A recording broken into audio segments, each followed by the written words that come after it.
मैं तो कह रहा हूँ कि हाँ, जिस प्रकार से बहन जी राष्ट्रीय अध्यक्ष हुई और बाद में फिर आकाश जी को राष्ट्रीय कोऑर्डिनेटर बना दिया, आनंद जी को राष्ट्रीय उपाध्यक्ष बना दिया, तो इसमें और भी लोगों को सेट किया जा सकता है। और उपाध्यक्ष कोई दूसरा ओबीसी समाज का बन सकता है, मुस्लिम बन सकता है। अब हमको अपना विचार भी चाहिए, जैसे हम हर जिलाध्यक्ष शेड्यूल कास्ट में जाटा भी बनाते हैं, तो जहाँ मुस्लिम इलाका है तो हम मुस्लिम भी बना सकते हैं, ओबीसी बना सकते हैं। तो हमको सबको साथ लेकर के चलना, तो फिर सबकी भागीदारी करनी पड़ेगी। अभी लोग विरोध कर रहे हैं कि बहन जी ने परिवारवाद को इतना बढ़ावा दे दिया, खुद अध्यक्ष भैया, उपाध्यक्ष भतीजा, राष्ट्रीय कोऑर्डिनेटर, तो ये विरोध तो हो रहा है ना। तब इसमें क्या वास्तव में सुधार हो पाएगा या फिर ये सब ऐसे ही चलता रहेगा? ये दरअसल बहुत सारी उम्मीदें जो है बसपा के साथ जुड़ी हैं और लोगों का भविष्य जुड़ा है। बाबा साहब का जो सपना था, जब मानवर साहब काशीराम कहते थे कि 21वीं सदी हमारी है, कहाँ 21वीं सदी हमारी? इतनी ताकत से हम लोग निकल करके आए थे 2021 में, तो हम 21वीं सदी में तो हमको 20 में तो प्रधानमंत्री होना चाहिए था, और हम आ गए जहाँ से हम 84 में और 83 में थे, एक सीट पर आकर के खड़े हो गए। तो देखिए ना हम कितनी वापसी में बैक में जा रहे हैं। तो ये सब विचार बीएसपी मीडिया से बहुत परहेज करती है, वो मेन मीडिया में नहीं आती। हाँ, तो मतलब अब आना पड़ेगा ना। अभी अब इससे ज़्यादा तो कुछ खराब हो नहीं सकता भैया। मैंने अब जहाँ भी जा रहे हैं तो बहन जी ने एक बाइट तक किसी पत्रकार को नहीं दी, किसी चैनल पर नहीं दी। अखिलेश यादव रोज़ बैठे रहे, कभी इस चैनल पर, कभी पंचायत में, कभी एजेंडा में, कभी आज तक पे, कभी कल तक पे, लेकिन बहन जी ने कि बहन जी ने सतीश मिश्रा जी को भेज दिया, मिश्रा जी को ही आगे रखा। और मिश्रा जी कितना लोगों को समझा पाए अब ये तो हम नहीं कह सकते, लेकिन बहन जी को भी आगे आना चाहिए। और बहन जी को अब आपको नहीं लगता कि मिश्रा जी को भी जनता ने नकार दिया? बिल्कुल मैं स्वीकार कर रहा हूँ उस चीज़ को। मिश्रा जी को ब्राह्मणों ने अपना नेता स्वीकार नहीं किया। अगर मिश्रा जी को ब्राह्मण अपना नेता मानते तो वोट देते, वोट दिया ही नहीं उनको। तो आप मानो ना कि तो भाई जब हमारे नेता के कहने से वोट नहीं मिल रहा तो नेता कब है? तब उसके पीछे जनता है, और जब जनता ही नहीं तो नेता कहाँ है फिर?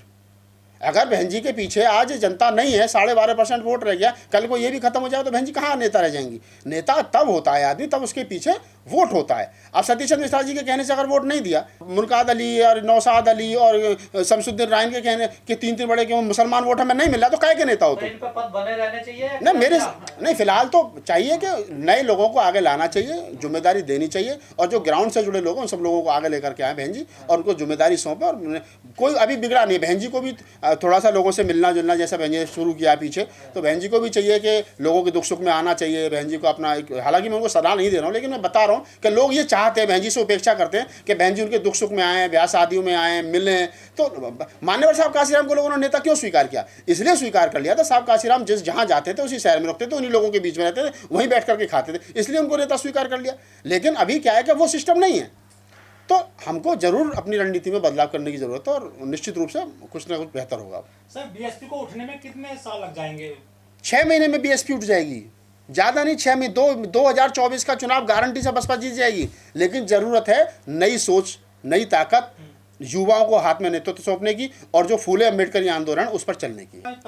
ना ये तो अभी वोट ऑफ परसेंटेज यहाँ कितना मिला, अभी पंजाब में कितना वोट मिला है, उत्तराखंड में कितना वोट मिला है, उसके आधार पर टोटल वोट कितना है, क्या हम राष्ट्रीय पार्टी बने रहने की दौड़ में हैं या नहीं है, सिंबल हमारा राष्ट्रीय पार्टी के साथ साथ बना रहेगा नहीं, बहुत सारी चीज़ें ये चुनाव आयोग तय करेगा। और फिर जो पार्टी अभी जो चुनाव हुआ है इसमें कितने वोट परसेंटेज मिला उसके हिसाब से होगा। और जो सिक्योरिटी मिली हुई है बहन जी को स्पेशल? नहीं, वो तो बहन जी बड़ी नेता हैं, 4 बार मुख्यमंत्री रही है, तो वो तो रहेगी भाई सिक्योरिटी, उसमें कोई ऐसी दिक्कत मुझे लग नहीं रही कि जो भी उनकी सिक्योरिटी मिली हुई है उसमें कोई दिक्कत रहेगी, तो ऐसा कुछ नहीं है। लेकिन हाँ, कुछ ना कुछ तो ये अब बहन जी को, बसपा को इतना कमज़ोर कर दिया, तो कुछ ना कुछ तो ये कुछ कर भी सकते हैं। किसान बट गया, किसानों को वोट देना चाहिए था, उतने किसानों ने वोट नहीं दिया। भारतीय जनता पार्टी को भी कुछ लोगों ने वोट दिया। अब वो लोग क्यों बट गए हैं, क्या सोचा है उन्होंने? लेकिन कुल मिला के अखिलेश यादव जी ने MSP देने की बात कही, 10 लाख रोज़गार देने की बात की, जो प्राइवेट सेक्टर में रोज़गार देने की बात कही, बहुत सारे वादे किए थे, 300 यूनिट बिजली फ्री करने की बात कही।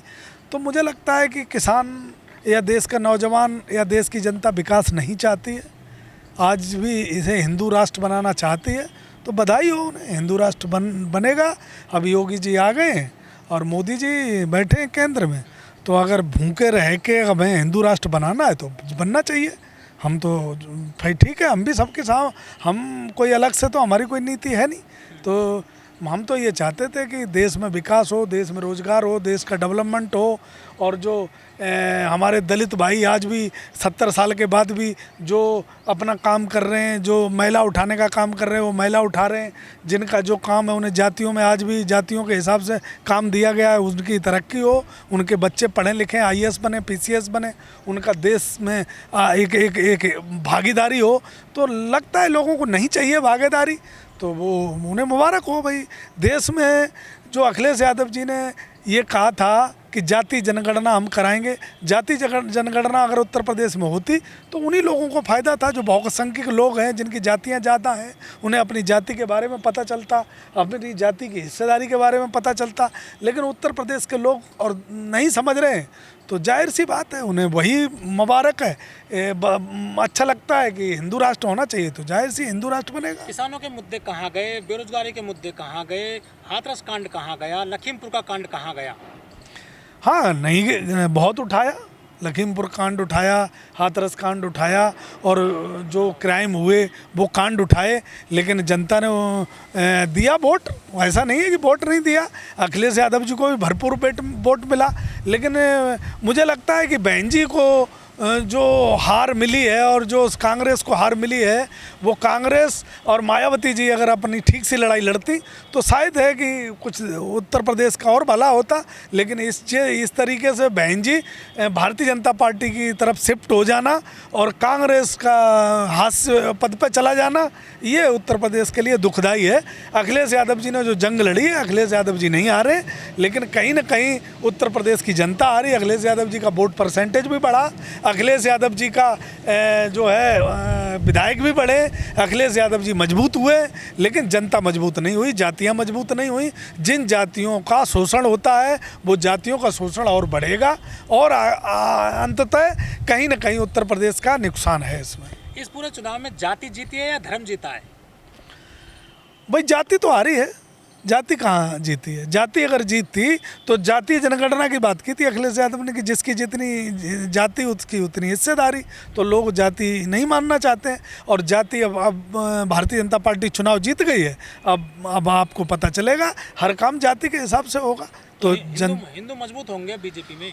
भाई जिन्हें हिंदू मजबूत होना है वो मजबूत होंगे, लेकिन दलित मजबूत नहीं होगा, OBC मजबूत नहीं होगा, SC ST मजबूत नहीं होगा। इन्हें कलाई बिछाने पर रखा जाएगा। तो ये कलाई बिछाने अगर चाहते हैं तो बधाई हो, इन्हें कलाई बिछाते रहे। क्योंकि उत्तर प्रदेश में आप देखो ना, उत्तर प्रदेश को देश को 70 साल आज़ादी के बाद भी जो आदमी महिला उठा रहा है वो 3 पीढ़ी से महिला उठा रहा है। जो आदमी सफाई कर्मचारी है वो 3-4 पीढ़ियों से सफाई कर्मचारी है, वो उसका बेटा IAS नहीं बन सकता क्या?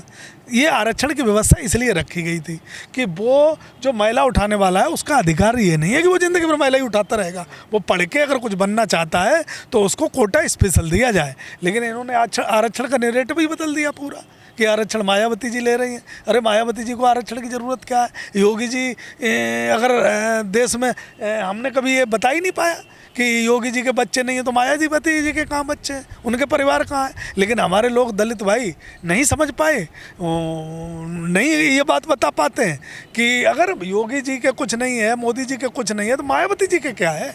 लेकिन मायावती जी को एक खास तरीके से उन्हें लक्ष्मी रानी बता दिया जाता है, उन्हें दौलत की बेटी बता दिया जाता है। तो ये चीज़ें हैं, कहीं ना कहीं भारतीय जनता पार्टी के गेम में जनता फंस जाती है, उसका खामियाजा कोई और नहीं भुगतेगा। अखिलेश यादव जी ने लड़ाई मजबूती से लड़ी, अखिलेश यादव जी नहीं आ रहे, कहीं ना कहीं उत्तर प्रदेश हारा, उत्तर प्रदेश की जनता आ रही है। और मुझे लगता है ये उत्तर प्रदेश के लिए आने वाला समय के लिए बड़ा घातक रहेगा और ख़तरनाक रहेगा।